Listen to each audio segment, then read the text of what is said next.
Presiden Prabowo Subianto resmi menganugerahkan gelar pahlawan nasional kepada aktivis buruh dari Jawa Timur, Marsinah. Penganugerahan gelar tersebut dilakukan dalam upacara penganugerahan gelar pahlawan nasional 2025 di Istana Negara, Jakarta, Senin 10 November 2025. Gelar tersebut langsung diberikan Prabowo kepada ahli waris dari Marsinah. Namun di balik penghargaan itu, tersimpan kisah panjang tentang perjuangan, ketidakadilan, dan suara yang tak pernah benar-benar padam. Lantas, siapakah Marsinah hingga dianugerahi gelar pahlawan nasional? Ia dikenal sebagai simbol perjuangan kaum buruh Indonesia. Namanya Marsinah, perempuan muda dari Nganjuk, Jawa Timur, yang kisah hidupnya berakhir tragis, namun menyalakan kesadaran tentang hak pekerja dan kemanusiaan. Marsinah lahir pada 10 April 1969 di Desa Nglundo, Kabupaten Nganjuk. Ia tumbuh dalam keluarga sederhana, dibesarkan oleh neneknya setelah sang ibu meninggal dunia. Sejak kecil, Marsinah dikenal cerdas dan mandiri. Namun keterbatasan ekonomi membuatnya harus berhenti sekolah dan merantau untuk bekerja. Di usia muda, ia memilih menjadi buruh pabrik. Keputusan yang kemudian mengubah hidupnya dan bahkan sejarah gerakan buruh di Indonesia. Awal 1990-an, Marsinah bekerja di PT Catur Putra Surya, sebuah pabrik jam tangan di Sidoarjo. Saat itu, isu upah minimum tengah hangat diperbincangkan. Pemerintah menetapkan kenaikan gaji, namun perusahaan menolak menerapkannya. Marsinah bersama rekan-rekannya menuntut keadilan. Ia tampil sebagai suara yang berani di tengah tekanan. Pada awal Mei 1993, ratusan buruh melakukan mogok kerja. Marsinah menjadi salah satu penggeraknya.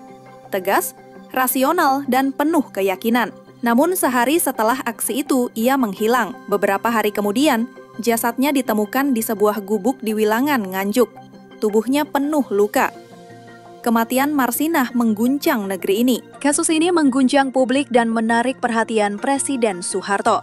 Lebih dari 140 orang diperiksa. Namun pengusutan justru memunculkan babak baru. 8 orang dari PT Catur Putra Surya, termasuk pemiliknya Judi Susanto, diculik oleh aparat intelijen dan dipaksa mengaku sebagai pelaku. Beberapa dari mereka dijatuhi hukuman berat, namun seluruhnya dibebaskan di tingkat banding hingga Mahkamah Agung. Pengadilan menyatakan tak ada bukti kuat keterlibatan mereka. Sejak saat itu, kasus pembunuhan Marsinah tak pernah terungkap. Tragedi itu menjadi titik balik. Dari ruang-ruang pabrik hingga panggung politik, nama Marsinah berubah menjadi simbol perlawanan terhadap ketidakadilan. Selama bertahun-tahun, aktivis dan organisasi buruh memperjuangkan agar Marsinah diakui sebagai pahlawan nasional. Usulan demi usulan sempat tertunda, hingga akhirnya pada 2025 pemerintah menyetujuinya. Presiden Prabowo menandatangani keputusan Presiden nomor 116 per TK per tahun 2025